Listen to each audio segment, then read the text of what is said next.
Welcome to Our Road to Success, the podcast where we chronicle our journey through this mad roadmap to the American dream. My name is Ziggy Kid. I'm a semi-professional freelance voiceover actor and writer, coming to you with my co-host, Christian Hansen. I am a semi-professional animator slash general madman.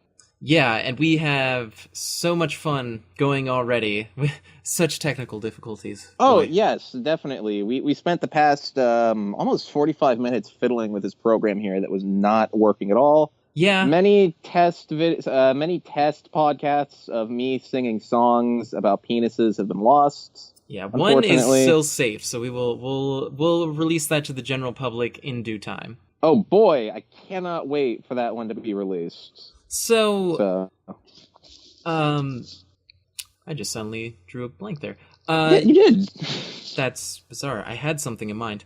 Okay, so we're going to be going a little more smoothly this time around because we have a bit of a better idea of how the show will go. So let's start with our current situation. As we'll do regularly, we're going to do an update on our weaknesses. Christian, how are your weaknesses being strengthened? Okay, so I wouldn't necessarily think strengthen. I think last week in the podcast, we talked about motivation and focus being an issue. Absolutely. And I just want to say this. I have maybe it's not necessarily a motivation issue, but like I said last week, this was going to get done. This was going to get done. This week, though, absolutely nothing got done that was productive at all outside of like maybe two very minuscule things. Yeah, I'm kind of on that same level. My weakness of time management, I just haven't focused on projects enough, and I've spent too much time on nonsense. Like, when I get my brief breaks of work, I try and do productive stuff, but generally this week I ended up just playing Miitomo whenever I had a chance. Dude, you need to add me on Miitomo. I didn't know you had this shit. Bro, I sent you a friend request like months ago. I think I got rid of Miitomo because like I need to reinstall that. Install that. We'll do that after this podcast, though. Yeah, when you do, search me out, because like I feel like the best social media. I mean, I won't go into too much because it's not about games on here, but that if you want to do social media right, check out Miitomo. It's fun. Yes, lots of me's saying many dick jokes. It is the greatest thing. So many dick jokes. Oh, so many dick jokes. So let's move on to our current financial situation. Bank balances. Yes. Is this do I have to start with the most painful part of the podcast? You do, because I have to look mine up. Oh, dear God. Okay, so last week I said I only had around $10. Yes. In reality, I had a little bit more than I thought. It was more like $40 Not terrible. But so this week though, I was like, I'm gonna get a lot more money than I did. As you know, I didn't get anything. Also, last week I mentioned that if I don't learn something by like midnight that night, I was gonna have like $10 of my account. Yes, it was drained and sent to the Donald Trump campaign. The katakana. Yes, the katakana of the Japanese, not necessarily alphabet, but just like characters, whatever you want to call it. I failed to learn those in time, and I had $10 on my account drained, and I felt like bashing my head on the wall, and I didn't bash, instead I bashed it on a book, which was just as painful. I mean, I've been there. It's the only thing to really get the rage out. Yes, but the thing is oh my God, it sucks. If you heard the last podcast, I'll talk about it a little more in this podcast, is like, I need money, I need capital so I can do things, and I need to totally. get and the there are cash ways, and in fact, I'll mention a little later. I didn't put it in the show notes because I want it to be a bit of a surprise to you, but we'll talk about it in a little bit because I am planning on doing some more with it. But it might be a pretty healthy stream of capital for kind of minimal work. But let's move on to my bank account. It's a little bit lower than last week, $26.49, mainly because of a lot of bills. It would have been actually quite a lot lower, and in fact, I should mention, I have my Planet Fitness bill going through soon, so it's going to be closer to like $3 after the 17th, but yeah, I had to call up the bank and have them refund a couple of overdraft fees that should not have been on there. If you ever get an overdraft fee, with a few calls to the bank, you can usually get them removed, but it's really inconvenient. Oh, I totally agree with you there. What really pisses me off is like when you have an overdraft fee, but like you don't necessarily know that you have one. So case in point, like I have a lot of bills and stuff, but like they go by like automated processes and stuff like that. And Right. sometimes they cost a little more than I would think. Case in point, my gym bill, when I first got it, they said, the fitness instructor person, whatever his name was, said, "Oh, it's only going to be $1. Don't worry." It was $1 for that one day, but then the next day they charged 60 because I didn't read the fine print, and I was not Yeah. aware of the fact that charged 60. I only had $20 in my account, and it wasn't until like 3 days later that I realized this. And at that point, I think it was like the overdraft fee kind of like doubles the amount that like you owe. So I had to pay like $120 for something that if I was smart with, I could have just paid like $40 and got this shit over with. Oh, I've been the same way. That's pretty much what I said. What happened was my Planet Fitness fee. I forgot that in October they have a larger one. It's the one annual fee they have, where usually it's about $20 plus tax, but that day it's about $40 plus tax. So that overdrafted me. Then two auto pays went through after that, so I got three $35 fees. What I said when I called them multiple times and got it removed was that they didn't notify me soon enough for me to have counteracted those other two. So I accepted the one fee, but the other two I got removed.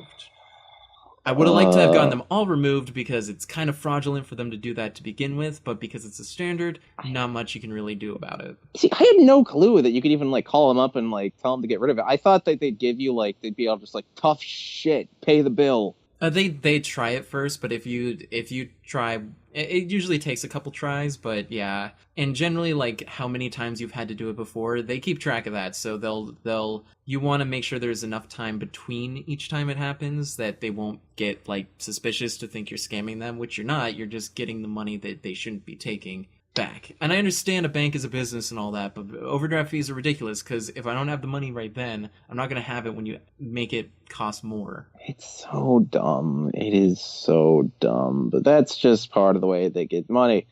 Yeah, pretty much. So, on the subject of terrible plans, in this case, terrible bank business plans, let's talk about our terrible weeks that we've had. Oh yeah, I made no money from projects. I mean, I'm still earning money from my day job, but I don't get paid till Thursday, so nothing coming through this week. I earned $7 for doing something like completely irrelevant, and I just ran an errand for someone. Um, I mean, that's not terrible. that's pretty much all the cash. It's not It's terrible, better than but zero. you see, like the thing is for me. Last week, I said I was gonna throw something together and make a bunch of cash.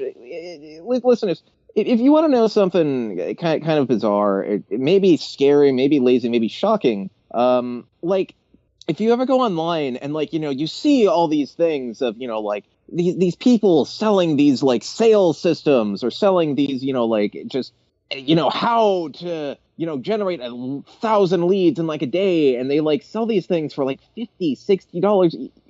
Iggy, you want to know how much time people generally spend on those things when they're actually making them? Probably an hour at most. Yeah, pretty much just like an hour or two. And like it's not because of the fact that they're bad products by any means. It's just because of the fact that like it's easier than it's ever been to Oh yeah, make something. And I kind of realized the other day, I do a bunch of panels and they're supposed to be instructional and they're supposed to be live and all that, but I realize it's like all the content I'm putting in here is basically the same thing as that you'd see in one of those. So I'm planning on just writing those out and doing some of this. I'm not planning on getting a ton from it, but if I could get a little bit of a more diverse revenue coming in, it would really oh, get things absolutely, going. absolutely. And if by the way, if you ever want to if you ever want to like sell that on Kindle, you should definitely hit me up. Oh, As totally. listeners, there was a time where I self-published a god awful Kindle book, but it actually Oh, believe jumped up to me. like bestseller list on like the first day. Believe me, Christian, we will be getting into Kindle in a little bit.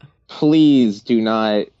Please, actually, one of these days in this podcast, I need to just read this terrible book I wrote, but we'll leave that to another day because it is too Yes. traumatizing for me to read right now. Yes, for But now, let's do a day by day breakdown of our week. So starting oh with god. Monday, what happened for your Monday? Well, for Monday, I watched my nephew. Sure. Things were doing good. I got yelled at by some people on Skype for the stupid stable tech bullshit. Right. Which, you know, I said, hey, I can get some animators involved in this thing by Friday. That never happened, but let's just go on in. Let's get back to Monday here. And during this whole thing, you know, I practiced a little bit of my Smash Brothers thing because I have a tournament next week. I have to go to New York City for that. I practiced a little bit of a longboard because I'm learning how to longboard. But outside of that, like pretty much nothing really big happened. You know, I put myself in front of my computer. I was like, I'm going to get some work done today, and it is going to be good. And then I ended up pretty much on YouTube listening to YouTube drama for hours on end. I mean, same. I got to use it kind of as an excuse as market research, but considering something that I'm going to bring up in a little bit. But yeah, I've been spending way too much time on stuff like that doesn't necessarily matter. Like looking at my Monday, I picked some auditions that I was going to do throughout the week, which I haven't gotten started on any of them yet. I said I was going to make the social media for this podcast, but I got a SoundCloud and I got an email address set up, but I still need the Facebook, Twitter, all that. I need to actually use the SoundCloud because I kind of forgot the password, but I'll have it set up. I added stuff to my Amazon wish list and I updated my budget, and that was like my entire Monday. Other than my day job, I work 9 to 5, so yeah. Unlike him, he's like one step ahead of me. He doesn't live in his mom's basement without a job. It's not enviable. My job is so boring. I hate it, and I'm glad that I'm gonna be able to move out and not have to deal with at least that job. I don't mind getting a new job if worse comes to worse. It's just I don't know. Sticking with the same job for too long feels like I'm stagnating, and I don't care for that. Well, you know, I don't know. I mean, like, look at it this way. At the very least, you know, you're out there and you're doing more than just nothing, which is what so many, like, which is kind of the issue that, like, a lot of these, like, beginner artists have. You know, it's like, they say I'm an artist, and then, you know, even if they have some skill to it, what ends up happening, they don't do shit. Like, they just don't do anything. And it's like... Right, that's the thing is... Anybody can really succeed at this if they A, do things right, and B, actually do them, is the thing. Like, it's not that hard to actually make it happen, it's just hard to get yourself to make it happen, and that's kind of where we're at.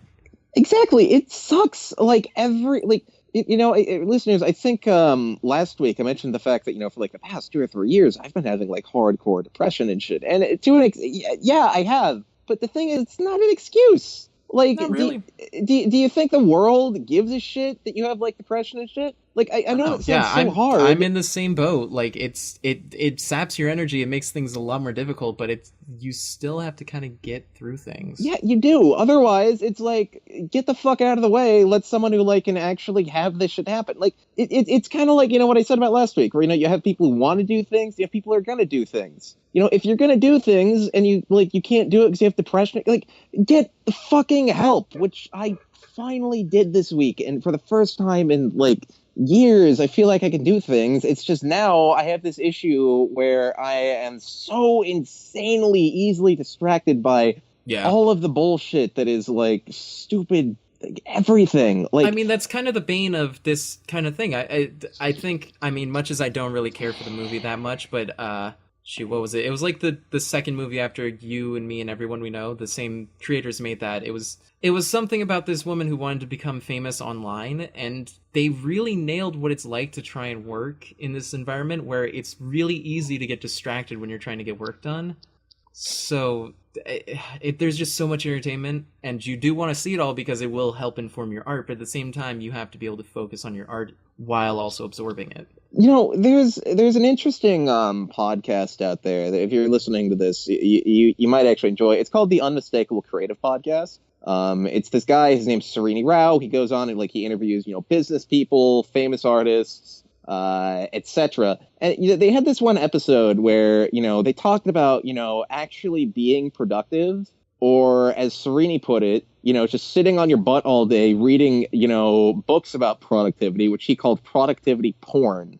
And it's like, that is something that happens with me Right, that's the thing. Rim from Geek Nights, he said that there'll be moments where it's like you have so much to get done. So what you'll do is you'll sit down, you'll make an awesome to-do list, you'll prioritize it, you'll take whatever, and then it's like great, it's hours later and you got nothing of actual. It feels like you're being productive, but you're not actually accomplishing anything other than the illusion of productivity. Exactly. No, And I fall into that all the time. Exactly. That's kind of been most of this week for me, where like in my head I'll be all like I'm being productive, like I'm thinking of ideas as I'm doing absolutely nothing. But the thing is I'm it's like real artists fucking ship.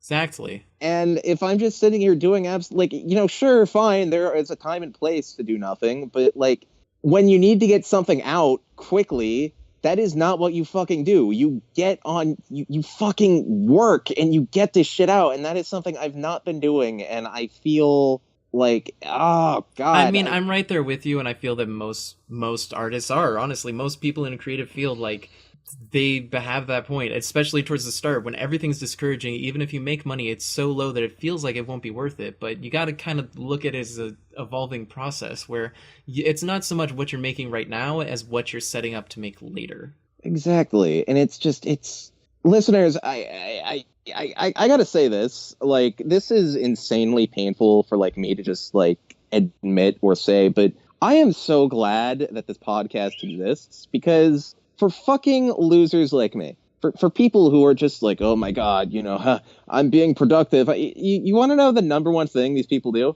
They sit there and what they do is they hide the fact that they're not being productive. They'll make all the Facebook status and be like, I'm being productive today, guys. Oh yeah, because, the worst thing, like, you can see content creators, the real bane is when they start making nothing but promos for projects they're working on, because they get that really excited spark where they're like, I'm gonna make this, and then they make the little trailer and they're like, cool, now I gotta make the actual thing, and then nothing. It's the same as with the project we are on, where he had a whole staff and he got everybody recruited before he actually had anything to work with, and then when things actually got down to we have to actually knuckle down and do the work, it just fell flat. And that just that's it. It's like, absolutely. It's the same as writing. Like, I believe J. Michael Straczynski, who made Babylon 5 and a bunch of other things, he said that he hates outlines, because what an outline does is you basically are writing out the story, so it just kills your creative spark that you have at the beginning, and it gives you so much less motivation to make the actual thing.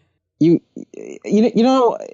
lot of people, they do planning and stuff like that. That is, like, I'm not here to argue, about planning, because planning is, it's very, very important. But, like when it comes to just really just getting that like creative flow, I've been told, let's say you're a writer, voice cracked like as if I was like 14 years old, but let's say you're a writer. Okay.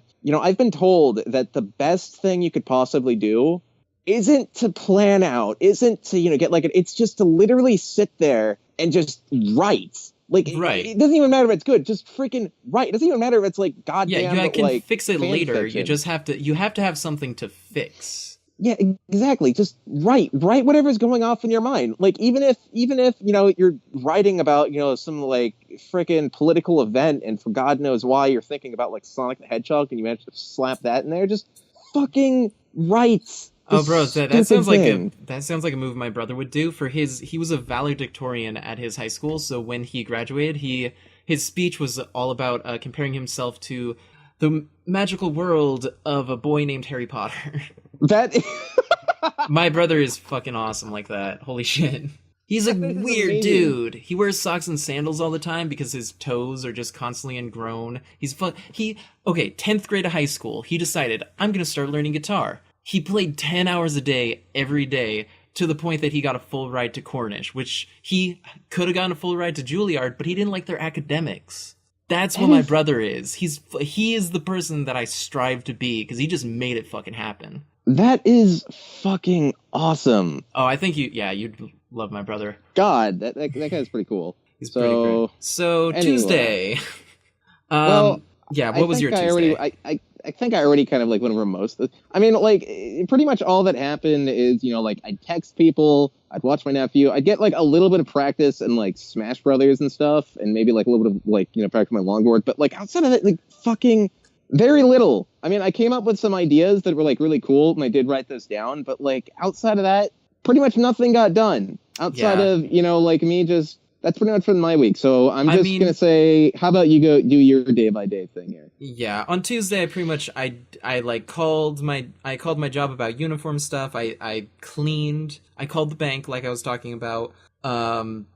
It's pretty much just like, busy work errand stuff. Like as far as things go, it's like I did auditions, I edited this podcast, and like I've been reading Bill DeWeese's book, which I'm trying to read that. I'm trying to read 4 Hour Work Week that Tim Ferriss did because it's supposed to be a really great A 4 hour business work book. week is it's great. I know I interrupted you, Oh, but it's fine. it's both that and I think like the 4 Hour Chef are just two of some of the most just the greatest like Oh yeah, Tim product. Ferriss. They're some of the greatest productivity porn I have ever read.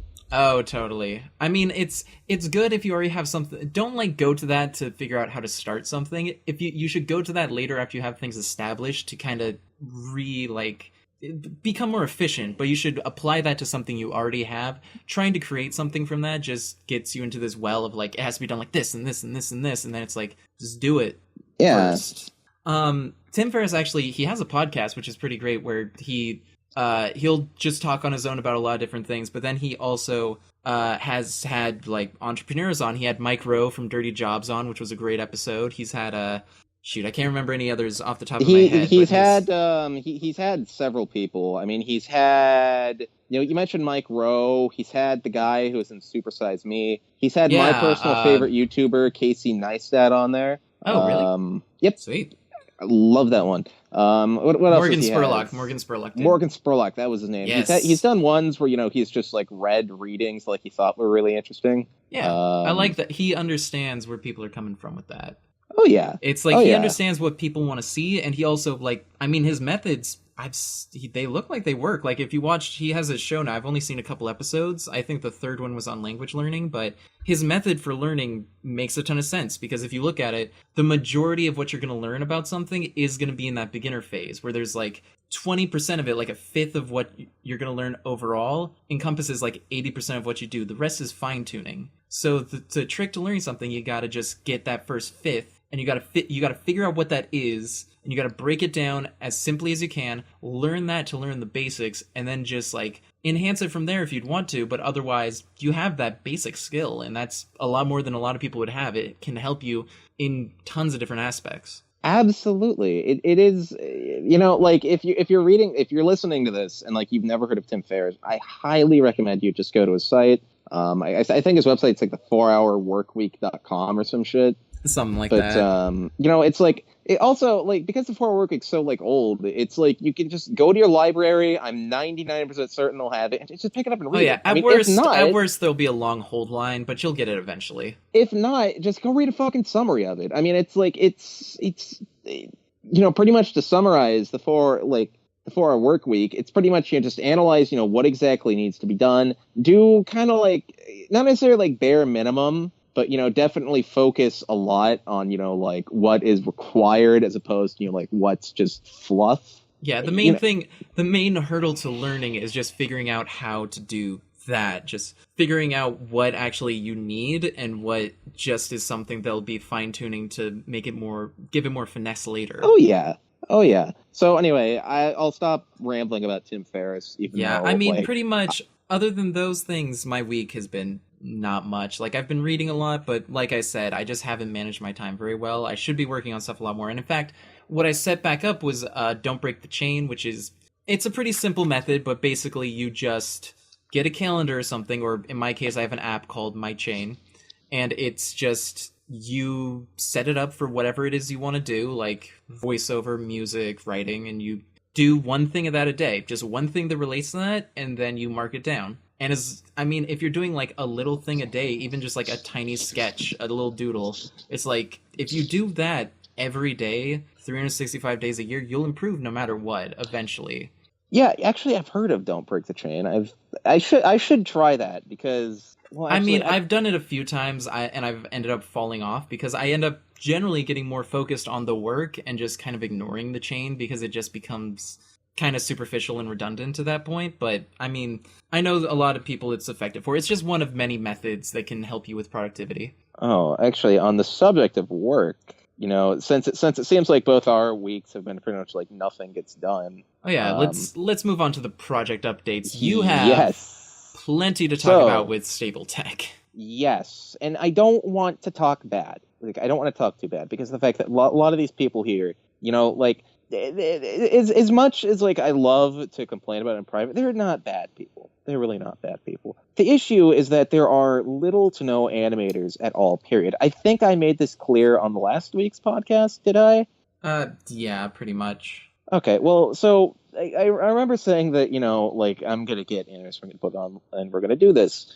The issue to me is that they're putting the full-on, like, animatic of the first episode online. And then they also wanted me to record a call for animators to get in. Now, Right. If you don't know me at all, even though I'm on this podcast where we're just, laying it real and stuff like that, I absolutely hate it when people do unprofessional shit like that. Oh, totally. And the reason why I hate it is because if my time is going into it, time is money. And if I'm going to be spending my time on something unprofessional, well, and even shitty, I'd say time is even more than money. Like, your time is something unreplenishable. There's no way for you to get it back. So I feel like it's not even that time is money, it's that money could not even come close to time. Absolutely. And I just called it a piece of shit. It's not really a piece of shit. The thing is, though, is it's like, people's perception of a product, not just a product, but like also video and stuff like that, matter a lot. You see, like, really good example here. I'm trying to think of a really, I mean, in history, and I say history, is it like I'm talking about like last 10 years. Like, I know there have been several companies that have like put out like just wonderful products and stuff like that, but the fact that nobody took the company seriously and they were hated meant that no one liked the product that they released. Exactly. And it's like, the thing is if you're putting the animatic out there and you're making me do like a call to animators, which I didn't do, I'll get into that. I feel like desperate. Something like this is a fun idea, but it's like when you start taking it too seriously, and it's like it's been 3 years, like putting that much production into something that should be just a small fun project for a fandom, it's like this isn't gonna be Shakespeare, this isn't gonna win an Emmy, it's gonna be a cute thing on YouTube at most. So like putting so much time and effort into it, at this point I feel like they should cut their losses, honestly. And that's kind of, you see, like, I'll get into that a little bit. I'll get into this a little later, but, it's just, that's one of the things that kind of does annoy me, is the fact that, like, a lot of people are like, oh, I never wanted to win an Emmy. I fucking want to make shit that wins Emmys. Like, why can't this be something that wins an Emmy? Like, why does it have to be this low-quality thing? And then they're going to be like, well, why don't you go out and do something like this? And I'm like, because I'm stuck working on this stupid thing. Exactly. That's how we were with the last big project, is that it just sucked up so much of our time, it wasn't worth it.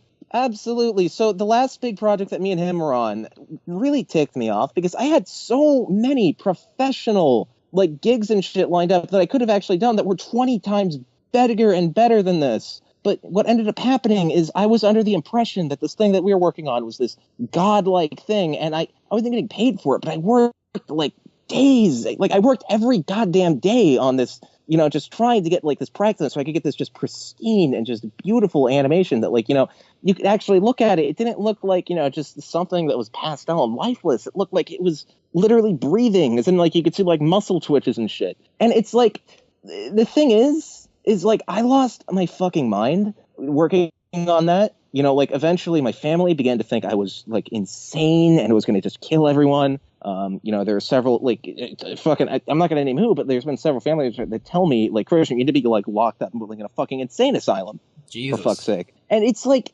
but then what the most tragic thing of all is, you go through this. I still had faith that it was going to be good, that, we're going to work on something for an Emmy. And then it all comes crashing down that the guy running this is just a fucking fraud and is... Yeah, and even he still won't admit it. I was at Everfree and I ran into him briefly and I didn't even like acknowledge him more than I had to for staff, but apparently later he was like, somebody was like, hey, he said to say hi, and I'm like, I don't know why, he should hate me. I'd hate me in that case. I got way off topic. To go back to the thing that I'm working on right now, okay? They're putting the animatic up online, I'm not Right. a terribly big fan of it. And what ended up happening is, I was supposed to record, some lines for it. I typed something up. I sent it to the guy who was compiling it. And like, this is pretty much like a one sentence thing. And I was like, I don't even want to type because it's just so embarrassing. He read it and he was like, dude, this sucks. Let me finish this shit. And I was like, okay. And then I read the thing that he typed up. And then like my microphone, I'm using like an iPhone to do this podcast. But like when I was recording this thing, I was on my microphone that I have. That thing broke in the middle of the thing. So I have to use my crappy webcam that has Oh a shit. terrible microphone. And so I sent it to him. He gives me this like kind of like just very like, what the fuck is this? This sounds like shit. And he Yeah. records it himself. So like I get a feeling that no one in that group really like. I already mentioned this before. Like there's some good people in that group, but no one in there really likes each other. It seems like. I mean, at this point, like I said, like they should cut their losses because no matter what happens from this, even if it's the best it could be, it's still not going to give anybody in it any satisfaction because they spent so much time on something that's, no matter how successful it's going to be, is not going to really make it Right, anywhere. right. Well, so I'm still thinking this. So like I've told him that I've been looking for animators. That's true to an extent. I won't deny that I've been exaggerating to them. But the thing is it's so hard to get. They want it to be volunteer based. Yeah, It's that's almost impossible to do. you can't get good quality from volunteers without like that's the thing is like you can't get good quality from volunteers, and it's not because they're necessarily bad animators. It's just they can't focus all their time on your project, so it's just not going to have the same kind of effort and heart behind it that Absolutely. something that's paid. Because then once they're Absolutely. paid, they can focus on that and they can actually have a livelihood, so that they actually can put some effort into it. No, you see, like the thing is there have been volunteer based, like animation projects and stuff like that. But the thing is like they typically spend like 3 years to get like 3 minutes worth of animation done. Just 3 fucking minutes. Jesus. And not only that, but a lot of times those are like 3D projects, which are a hell of a lot easier to do than this. And like, a lot of people are like, Which oh is my God, like well, again, I'm gonna say Max Gilardi, one person puts out like a 3 to 5 minute 3D animated video every week now. well, you see, that's the other thing that, I was going to bring up. Like, people talk about all the time, well, this person's able to do this person's able to do this. The thing is like, a lot of these people, they're not doing 2D stuff. 2D animation takes a lot more time to do because you can't just openly, like, recycle assets and stuff like that. You have to That's pretty much fair. make them all every Well, time. I mean, unless it's like puppet animation, but yeah. And then the other thing about it is it's like, I could easily just, you give me like $10,000, right? I'm sure I could hire a group of people and I could get something out in like a week. Oh, totally. The And I thing mean, is, there are is probably like, ways to I'd fund want that, something but yeah. better. Like, so I want something better than just some stupid shit that like looks like trash. Because like, if my name's gonna be attached to this, which it already is, Yes. I do not want it to look like shit, even though the subject matter is the stupidest. Like, I'm Yeah, sorry, we can't. but Don't even need to it's get a into really it. Like, silly subject matter, and it's like it's. I gotta tell like, you, I'm even writing like this expose. I'm probably gonna do it as like a video rant, but it's like I'm just gonna go off on bronies because at this point, I don't fucking care anymore because I've held my don't- tongue for so long. But I've seen so many goddamn stories and been a party to so many stories of just people acting like complete asses, fucking people being racist, sexist, homophobic. Fucking the head of security of one of these cons is a neo-Nazi openly. It's on his Facebook, and he's a cop. I mean, go figure. But fucking sexual assault. Like there were stories of people luring girls to their hotel rooms, like children. Fucking there was a totally, this guy confessed to it and tried to make himself look good somehow, but he was in his 20s. He had like a 14-year-old girlfriend, and he fucking forced her to give him oral sex while she was crying, and he somehow tried to spin it that he was a good person.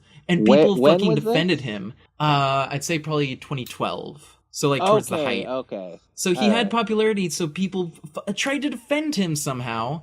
I mean, I fucking it's really can't take stupid. I The can't thing take it is, anymore. This, like, as much as I try to defend, and there are a handful of good people I've met, like you, well, mostly you, and like a couple of other people, mostly people who have all left the fandom, but it's like the majority of them, as much as I hate to say it, the stigmas all prove true. They are gross, creepy pedophiles. On like there's a disproportionately large amount of pedophiles. Like if you look at the percentage of pedophiles in the general population versus in that fandom, it's a much higher percentage. And it's really depressing. 100% there.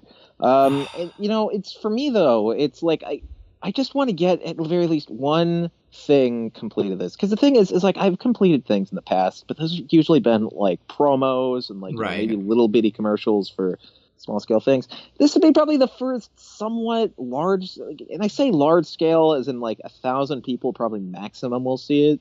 Yeah, and I But feel like I just want it to end with that, so that way I could just end it with yeah, some you don't want it to be a proper total closure, loss. more than, and then I'm gonna write a book complaining about the past 3 years of my life, I don't blame you. and So that's just let's gonna end with me finishing that project and just like taking a walk outside or some shit. I don't know.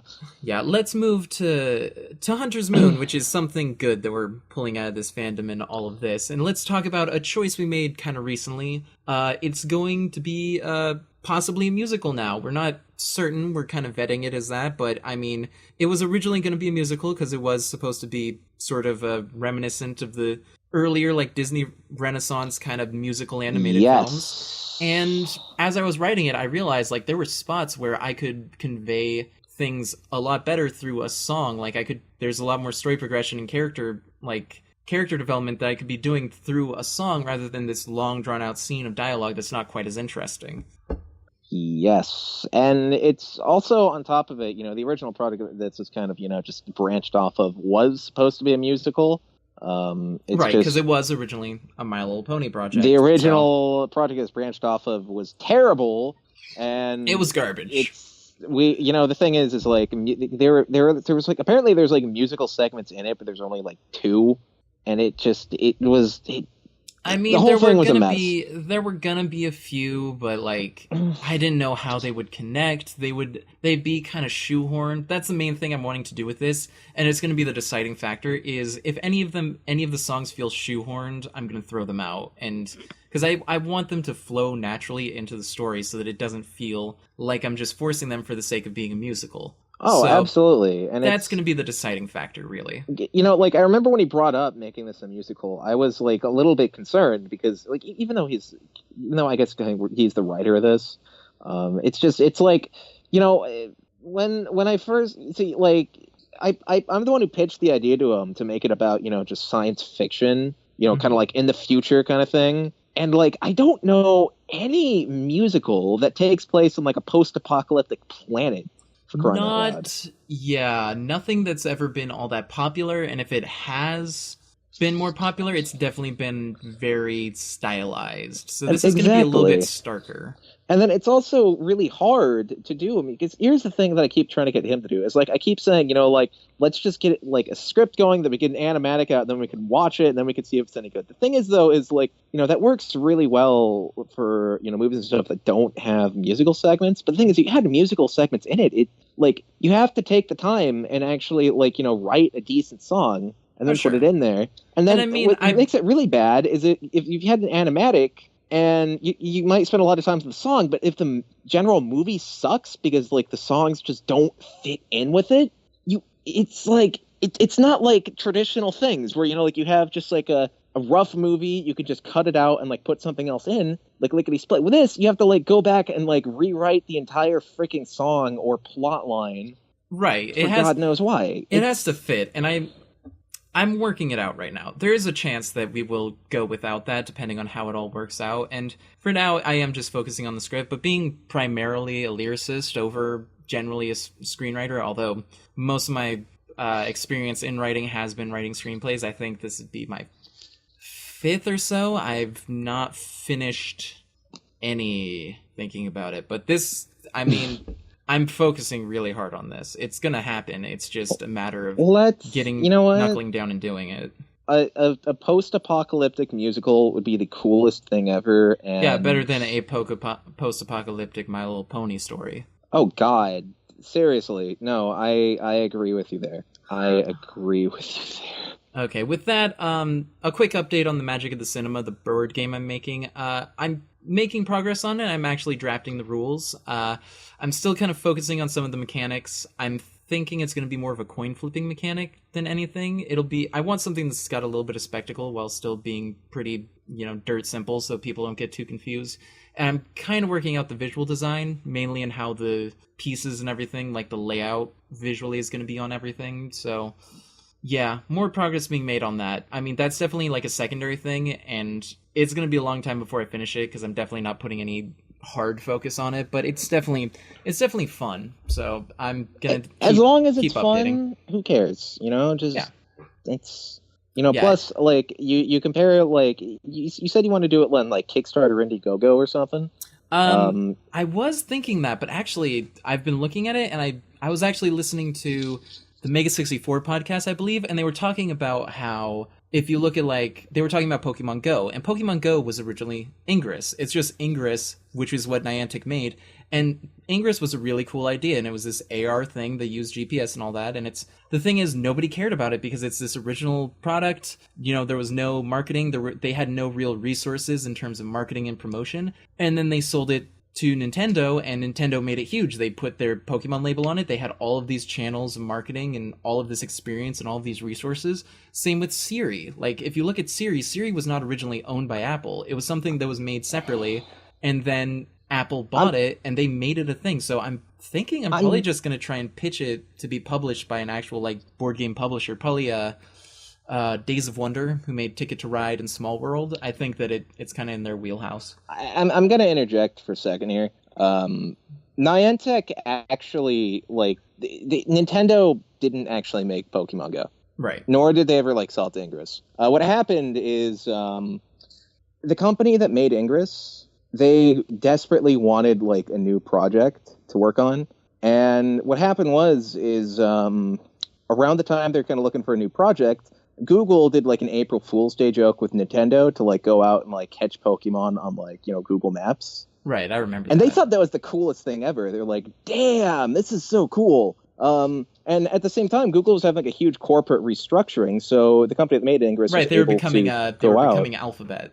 So pretty much what happened, all they really did is they just managed to convince the Pokemon Company, which they found out the owner of the Pokemon Company was a huge Ingress fan. They found out that he was actually awesome. I think top level Japanese Ingress player. That's fantastic. Which they thought was awesome. And they kind of just convinced him to, just allow them to use Pokemon for their next game. And it's really funny. That's genius because it's it's a brand everybody wants, and it's the closest thing to a Pokemon MMO we've gotten, because all people really want from a Pokemon MMO was to remove the random encounters. They want to be able to just go around the world, and it's hey, there's just a group of Pikachu, and they're all an individual character, and they're all their own thing. That's all anybody wanted, so Pokemon Go is pretty much fulfilling what everybody wanted with a Pokemon I really MMO. hope that, I seriously hope that Pokemon Go at some point gets to the insane amount of popularity that it was, because the fact that it's at the end of the day, sure, you could make an argument and say that they released kind of an unfinished app, which they admit they did.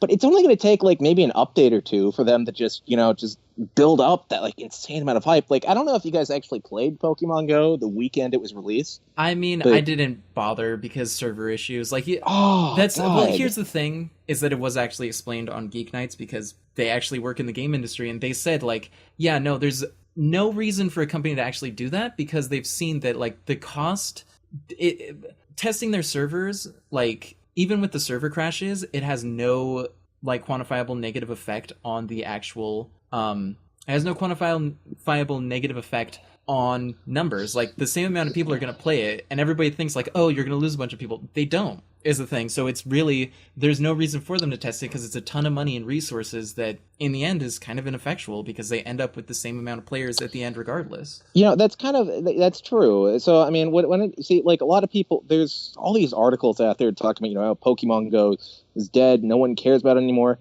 Well, it's just You still it's got to just realize that more people care about Pokemon Go than they care about like the new Pokemon Sun and Moon coming out. I gotta be honest with you, I'm more excited for Sun and Moon. Like, I had Pokemon Go for a very brief time, but since my phone is so old and the GPS technology is actually pretty shit, it didn't work very well. I couldn't even catch my starter because I literally couldn't see it. Like, I couldn't find it. I can't even I moved the camera all play over, it wouldn't Pokemon show Go. up. You know, I'm looking forward to Sun and Moon, but I can't even play Pokemon Go because my phone's fucking jailbroken. Exactly. And they made it so you can't, and it's like, God damn it, Niantic. Like, I You'd think they'd be a understand bro. you don't want people, like, hacking your game, but damn it, man. Let me fucking play this game. It annoys me. That's partially one of the reasons why I got a new phone. So I don't know, play just looking on at a it, non- like, the most fun seems to be catching the Pokemon and the actual bits of, like, earning things. It's just a candy box. And if you haven't played Candy Box, I suggest doing it. Just Google Candy Box, and it's just ASCII art, and it's just you have one candy, and every second you get another candy, and it just adds it up, and you have an option to eat the candies. And if you wait and have more candies, then it's like you can eat 10 candies, or you can turn those candies into a sword eventually. And it's just, you build it up and you start getting more and more progress, and then you can start going on quests. You create a lollipop farm that grows lollipops. It's silly, but it's that type of game. It's literally just, you make kind of arbitrary decisions. The progression is pretty bare bones simple. Like, it's obvious what you should be doing to accomplish it. So at a certain point, most people will quit because it's like, well, I'm not really making any more progress, and it's not like there's going to be any kind of conclusion to this that I care about. So candy boxes just kind of fall flat eventually. You know, I need to stop before this turns into like a debate over Pokemon Go. We there are getting kind of Pokemon tangential. Go podcasts out there. Should we just skip on to the next section? That's about everything I had to say about project updates, and I'll go through mine really quick because they're pretty simple. I can get through them. My Let's Play series, A Day Off with Dapper Jack, and it'd always be a day off with whatever the game was. I'm rebranding it. I'm bringing it back finally. I recorded a bunch of Pony Island, which is a really fun game if you haven't played it. I'm working on editing it. My thing with the Let's Plays is I have no problem recording them. I have a ton of fun doing that. It's just the editing is so tedious, and my computer is just, it's a laptop, so it takes like a good day to render a video that's more than a half hour long. So it's just a lot of tedium. So I'm working on it. I'm probably going to be releasing 2 to 3 videos a week or so. I just want to create some kind of consistent content, maybe vlogging, but I don't have a good enough camera at the moment. Yeah, you see, me and Igor, we both desperately need some new tech, and I think the only thing holding us back is definitely cash, which, you know, we could both get. It's just we're also in the situation where, like, you know, nothing's getting done. Oh yeah, the thing is, it's also that I'm saving up to move. I'm thinking that probably when I get my tax refund, because I do my taxes as soon as I get my W-2 so that I can get my refund as fast as possible, it's going to be good enough that I'm going to at least start financing. I want to get a Galaxy Note Edge because I just want a big ass phone, and what is it? Microsoft Surface. One of the Surface Book that hooks into the actual keyboard and everything. Those are good. Those are very good. I really want to get those, and I mean, when I move, I'm probably gonna set up like a much better recording space. I mean, it's basically just gonna be a plywood box on wheels that I fill with audio foam, like dead simple, but it'll work a lot better than what I have right now, which is a tiny cardboard box around my microphone. You know what? Very, very good quote that I enjoyed. You see, earlier in the podcast, I brought up my favorite YouTuber named Casey Neistat. I think that's how you pronounce his last name. He actually did a video on like how to do filmmaking, as he was a professional filmmaker who has had his shit on like HBO and Sundance and stuff. And you know, he starts off the video by saying this: gear doesn't matter. And you know, he started talking about, you know, like how sure you could go out and buy this like ridiculously fancy thing, but at the end of the day, it doesn't really matter that much. And there also comes a point where, you know, like you're going to be paying thousands upon thousands of dollars for quality that isn't really all that much better than something you get for like $200. Yeah, I say work within your means, because I even saw there was like a video on YouTube. It was a short film, and it was fantastic. And it was practically a VHS camera. It was like a Sony camcorder from years ago, and the writing was fantastic. They knew how to frame the shot well. quality wasn't, actual video quality wasn't great, but the story and the actual skill used in it shone through. So it was actually really fantastic. And that's the thing, is like, the only thing where I have problems is like, you have to really be any kind of competitive in the Let's Play market, you got to have really good quality video. So I got to render stuff that's at least 720p, and I just don't quite have the means for that. But I'll make it happen. It's just going to take longer, is pretty much the situation. Oh, absolutely. So, I mean, you talk a little bit on, what you're doing. I might as well talk about my thing. So on my end, like last week I mentioned the fact that I want to get like a YouTube thing up and going. I want to have, like animations at least 5 days a week, and then weekends, have something kind of like a hybrid of like documentary vlogging / gaming, and then the next day be vlogs for those 5 days. I don't, God, this is going to sound so humiliating because it shows like how incredibly unprepared I am for the beginning of next year. But, like I want to do some series, not series and shit like that. One of them is actually about a hacker and like a kind of like totalitarian future. So like imagine it as if, like the American government became like 20,000 times more like fascist, and it's kind of like 1984 level shit. Oh, sure. Kind of like Shadowrun level. Yeah, like Shadowrun level. And, think of it as if, say you're mixing like something like The Wire with fucking Mr. Robot, if you've ever seen that. And that's kind of the thing I'm doing, except make it like animated and, have it talk a lot about just, like how shitty like inner cities and stuff can be. And being a web series, a web series can be told in a much different way. Like, I think one of the things that was said about Batman versus Superman was that it felt kind of like a web series where all of the scenes felt like they had been made separately, but when you are doing that as a web series, it's kind of cool where you can just release like basically a scene a day, and then if you watch them all in succession, it makes a larger story. Yeah, absolutely. Really, you have fun. A really good point there. And then, I have other things. The other three are a little more lighthearted. You have one where you have people trying to go across the world to pretty much like collect this piece of treasure that, is supposedly allows them to, have like their wish granted. Very cliched plot. This one's supposed to be different in the sense of just like how, actually this is probably the most cliche product of it. I'm not going to talk about something else. And then we have another one, which is kind of sort of very much inspired by like Mega Man and shit. Like Mighty Number 9 and shit. Like, imagine as if like you took like the characters of that terrible like Mighty Number 9 game that came out earlier this year that everyone was disappointed by.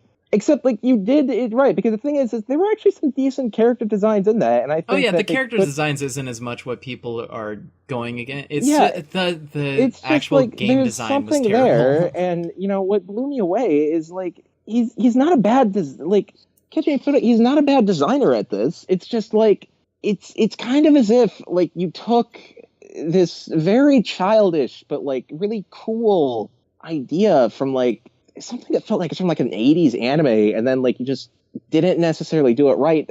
I'm trying to do that, and then you have another one which is a fucking like comedy series about like an alien, and then the next day you actually have something very Vocaloid-ish, actually using the same technology that Vocaloid uses, where it's kind of like a pop star making stuff. That's the kind of shit I'm doing. The thing is that's a ridiculous amount of content that needs to be done.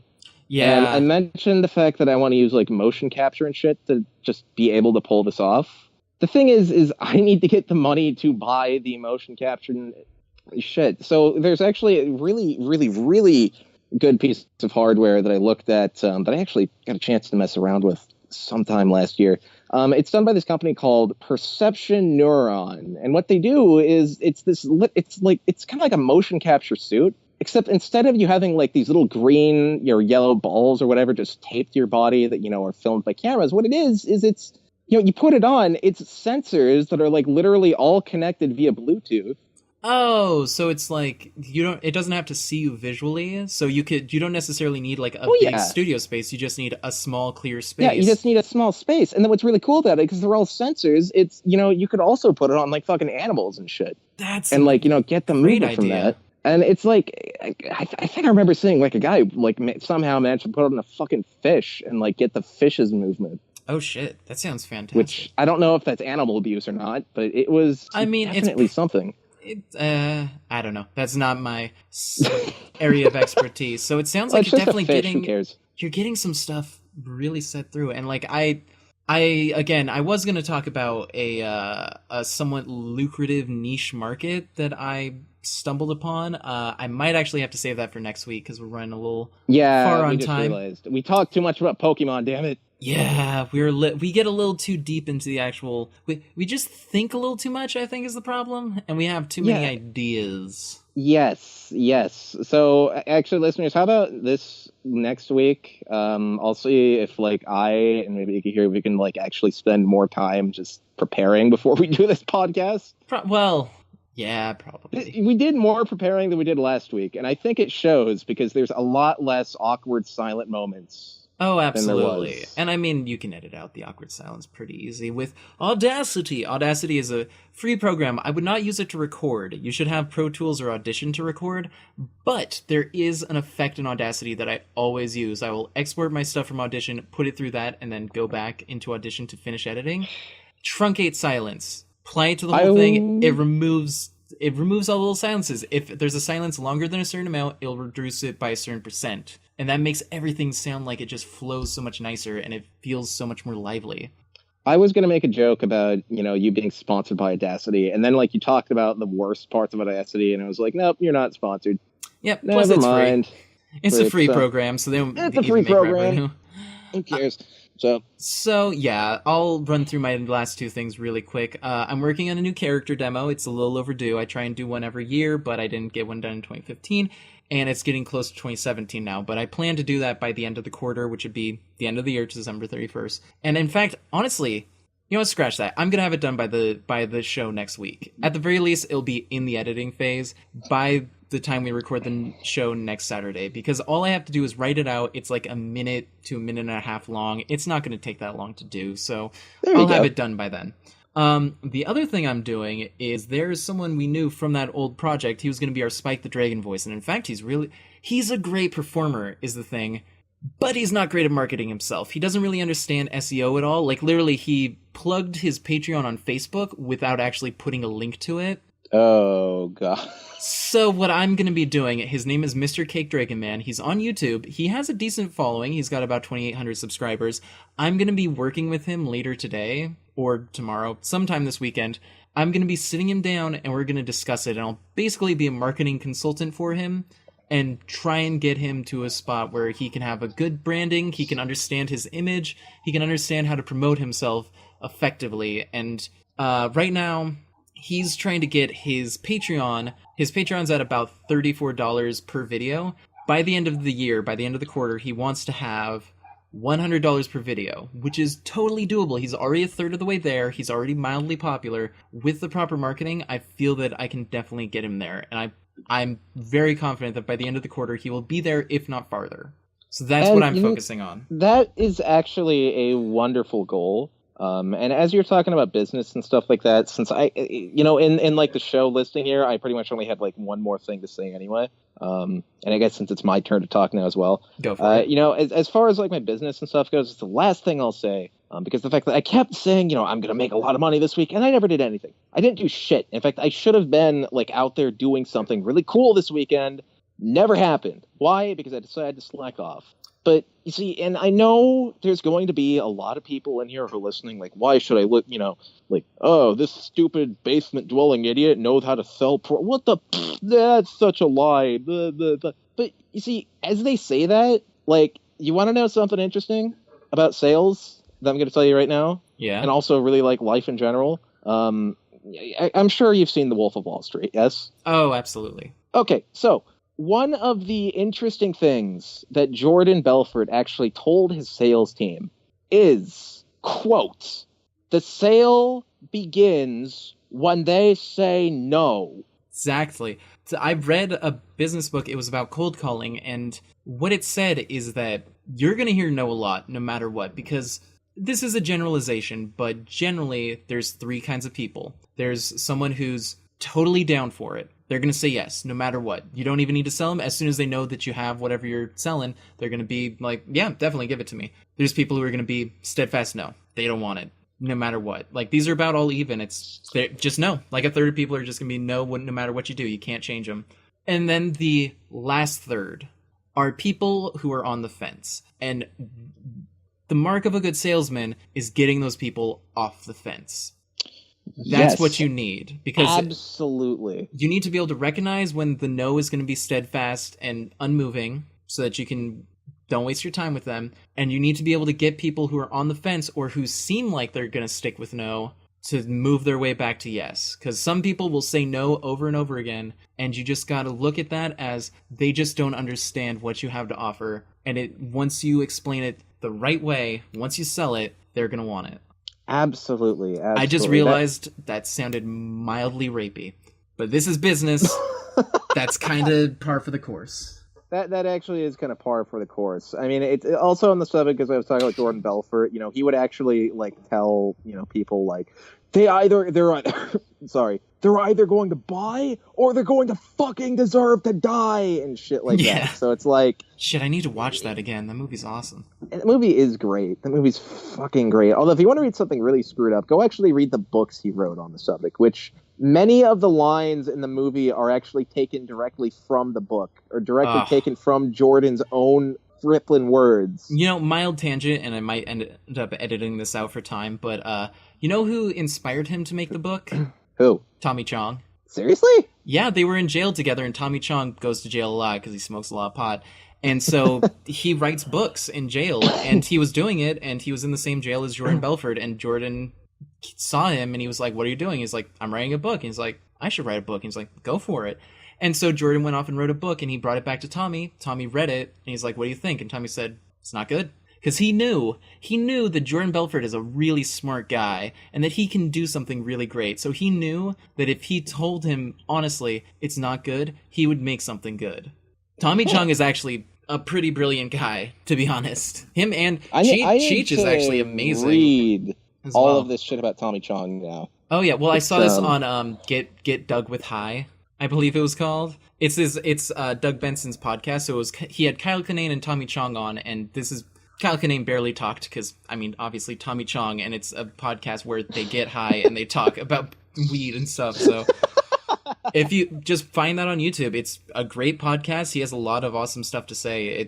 Tommy Chong is a fucking, I mean, you see the empire he built. He may seem like a stoner, but like he made all that happen. Like him and Cheech worked together and made it happen. Absolutely. So, last few points here, because we're gonna want to get through these pretty quick. This podcast soon. So so that was your business focus. We're going to add a little business focus point at the end of these each week to kind of say, like, this is what we're focusing on. So the sale begins when they say no was yours. Mine, I was listening to Bill DeWeese's Voiceover Weekly podcast, which this is inspired by, and I really love.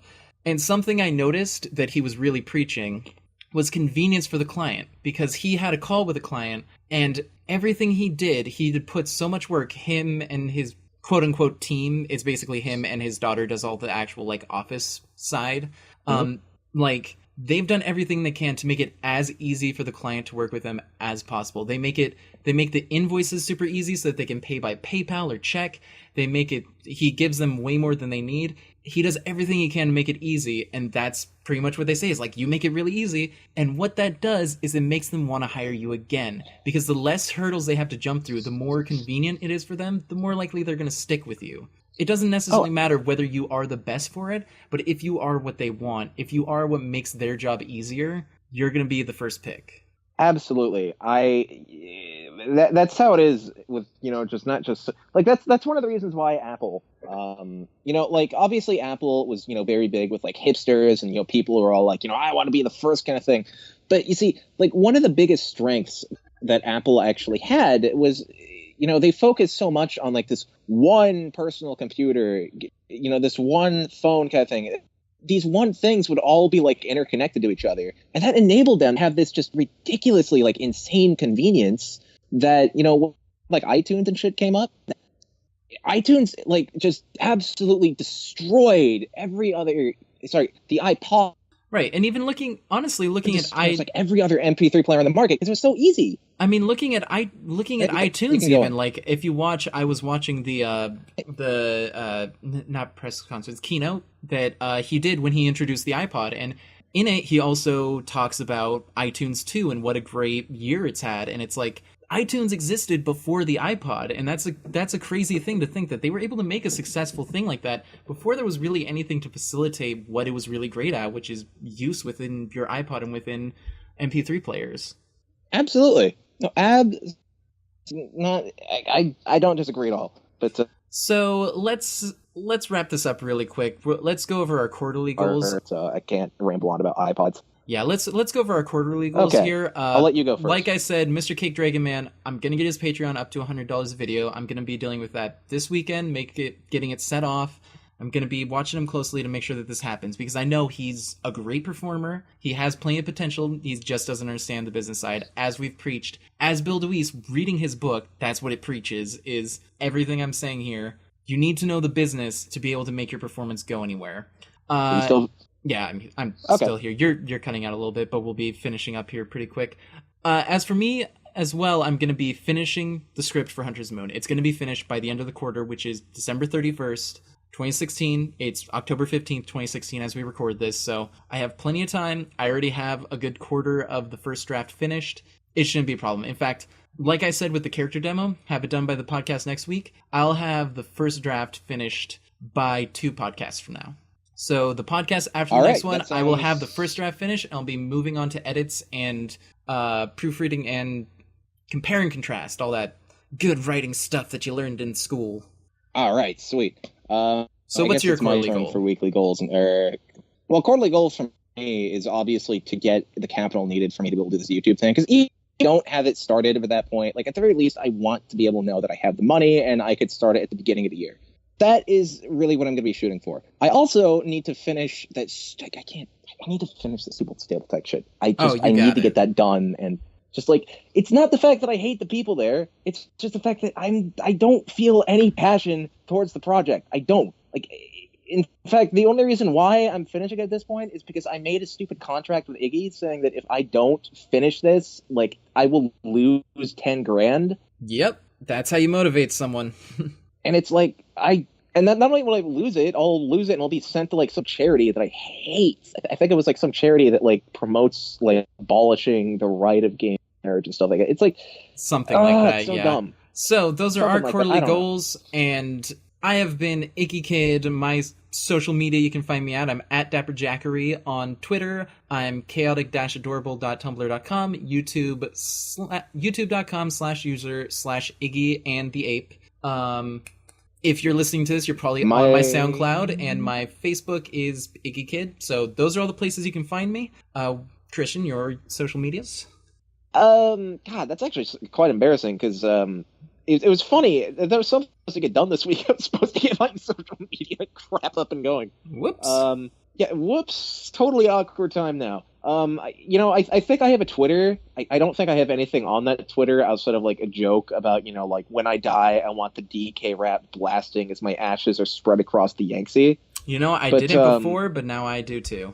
My Twitter is like at, I think, Chris Hansen 1994. That's ChrisHanson. All right. I think outside of that, next week I'll definitely have my social media and shit up and going. So all right, don't worry there. You can find this podcast at Our Road to Success on SoundCloud, and you can find it. You can email us if you want to be a part of the show. If you have any questions, comments, hate mail that you want to send us, it's ourroadtosuccessshow@gmail.com, and that'll be it for this week. So that's all we have on Our Road to Success. Remember that everyone has their own road. We know you'll find yours. Happy trails. Bye, everyone.